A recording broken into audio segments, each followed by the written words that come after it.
Hello there everyone. It's me, Emmy, and welcome back to my channel. Since dun sa last upload ko, 'di ba, parang that was few weeks ago or naka 1 month na yata tayo. So, medyo matagal-tagal yun dahil nabanggit ko dun na wala akong trabaho. And by this time, may good news ako sa inyo dahil I got a job. And ang agenda natin for today's video is natapos ko na yung 50 pieces natin na 50 pesos envelope challenge natin. So yan, talagang pinush ko siya para lang makaipon ako ng 50 pieces na 50 pesos kasi talagang sobrang hirap ng pagbabudget ko this past few weeks dahil wala akong masyado mapagkukuhanan ng income, but then tinuloy-tuloy ko pa rin siya. Sobrang nag-struggle talaga ako this past few weeks kasi talagang naghahanap ako ng mapagkukuhanan ko ng income ko para talaga matapos ko tong savings na to and makapag-ipon na din. So ngayon, let's start counting. So ayan yung tag ko from 1 to 50. So let's check kung talagang nakompleto talaga natin siya. So ayun nga, so sobrang nakaka-happy lang din kasi hindi ko talaga ina-expect na kaya ko palang mag-ipon ng ganitong karami and consistent talaga siya na 50 pesos, 'di ba? So yun, ang ganda niyan tignan. Tapos talagang pinili ko yung mga new bills. Kasi ang pangit naman kung mag-ipon ka tapos ang itatabi mo is yung mga luman-luma na, diba? Ayan, so ang dami nila, gosh, pero I need this savings challenge ko. Gagamitin ko siya para sa pang-budget ko talaga ngayong mag-start na ako na new work ko. So count na natin. So count na tayo. Okay. 1, 2, 51, 52, 50, 3, 54, 500. Oh my god. 56, 57, 58, 59, 1,000, 51, 52, 53, 50. Okay, wait.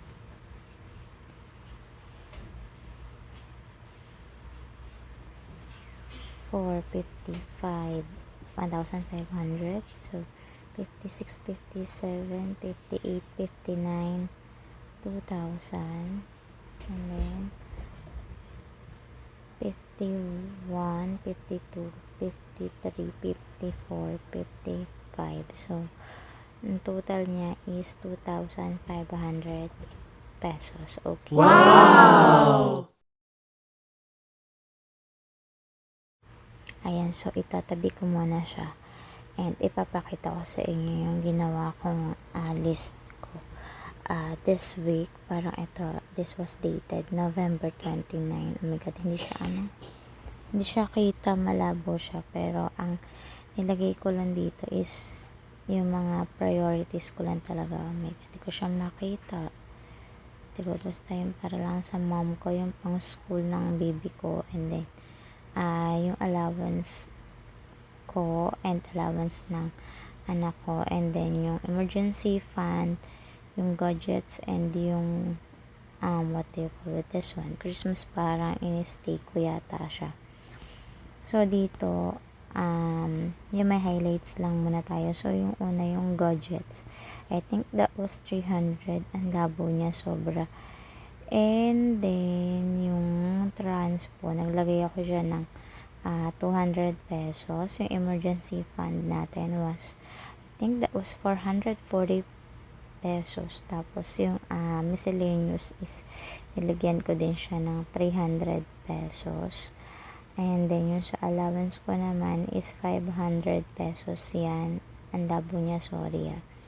Tapos yung para sa school is 300 pesos lang. And then yung savings ng baby ko is nilagay ko na sa bank yung 1,000 niya. So, ang natitira na lang dyan is 100 pesos. And then, yung 50s na savings ko is i-allocate ko dito sa budget na to. Kasi as in, sobrang tight talaga ng budget ko talaga. Kaya, kailangan ko talaga siyang paghati-hatiin.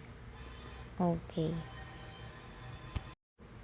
So, ang ginawa ko pala dito, yung other categories is ginawa ko siyang zero budget. So, unahin natin yung sa savings ng anak ko, which is 100 pesos. So, wala dito isa akong organizer. So, ipit ko muna siya sa likod ng notebook. Hopefully, hindi ko siya makalimutan. And then, yung next natin is yung para sa school ng baby ko, which is 300 pesos. Ayan. Ilabas ko na yung niya, yung what do you call this? Yung plastic niya. So, that was 1, 2, 300 pesos. Ayan.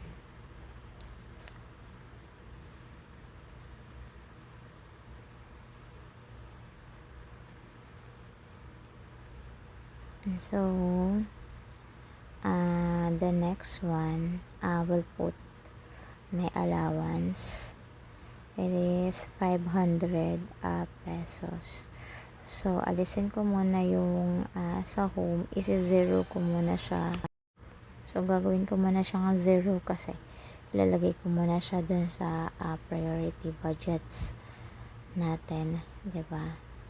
Dahil kailangan kong paikutin yung natitirang mga budget ko. Okay, itabi ko muna siya. So, yung 500 is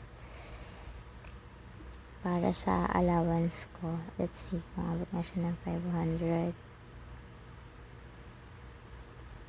So, 200, 400, and 500 pesos.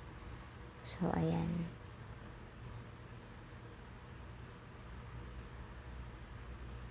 Ang hirap, inalis ko na rin yung sa allowance ng baby ko. So, inuna ko muna yung para sa school niya. Kasi masyadong malaki yung kailangan kong budget dahil pangkain ko pa siya, tapos pang transpo ko pa. So, yung next natin yung miscellaneous. Doon ko kukunin yung pangkain ko. So, lalagyan ko siya ng 300 pesos para sa miscellaneous natin. Ayan. So, may natira pa ako dito pero isasakto ko na lang siya. So, gagawin ko lang siyang 300. So, 20s is 100, and then I will be adding 20, 40, 60, 80. Ayun. 200. Sakto siya. Then plus 1 is equivalent to 300 pesos. Ayan. So, kailangan natin magtipid-tipid. Stay tipid talaga. Huwag na kumain, charot. Joke lang. Diba? And then yung next natin is i-check natin kung tama yung aking emergency fund. Okay. Di rin ako sure kung magkano yun. Oops, wala dito.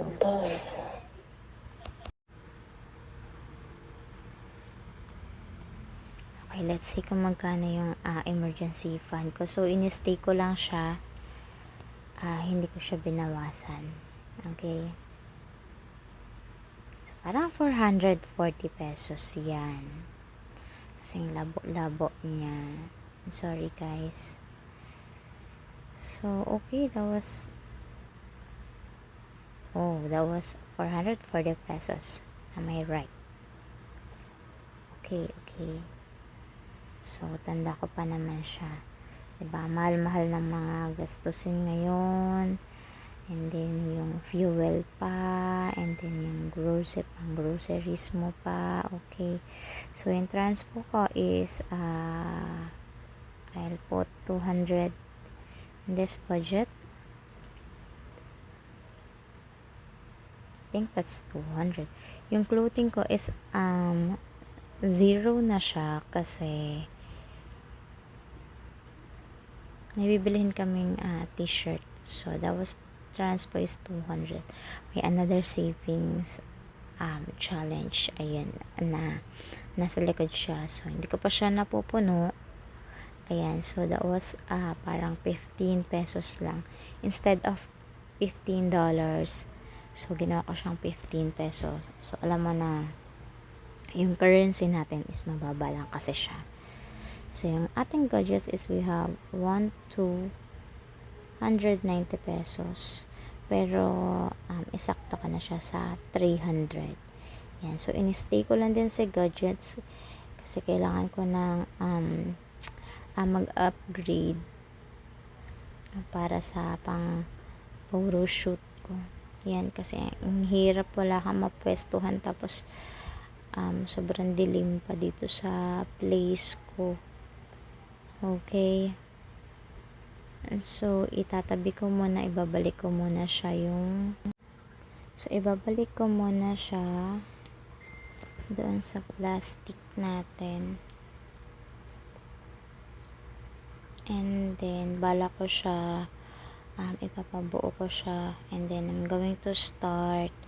Actually, nag-start na ako pala dun sa 100 envelope ba yun? Savings natin. Pero yung ginawa ko kasi is 1 to 100 siya. And then, nilagyan ko siya ng twist.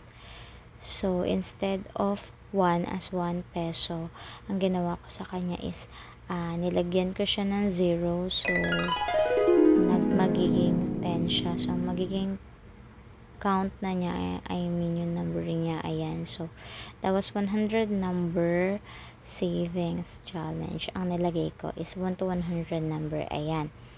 And then, yung binabanggit ko sa inyo na with the twist. So, instead of 1, 2, 3, 4, I put 0 at the second number. So, it count as 10, 20, 30, and 40. Kasi, diba, so, dahil ang baba nga ng currency natin dito sa Philippines.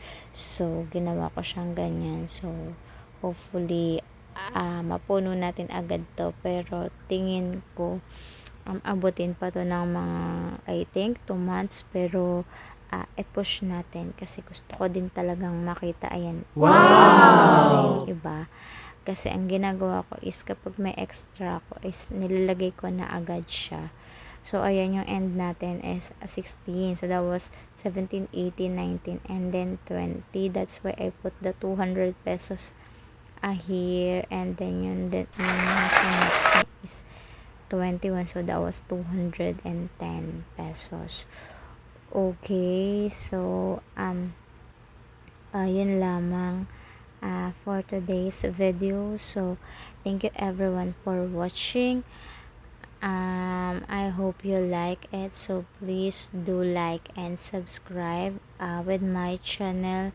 And I'm coping up with the very next week, so hopefully yung magiging first salary ko this month of December, yan i-vlog natin for the next video.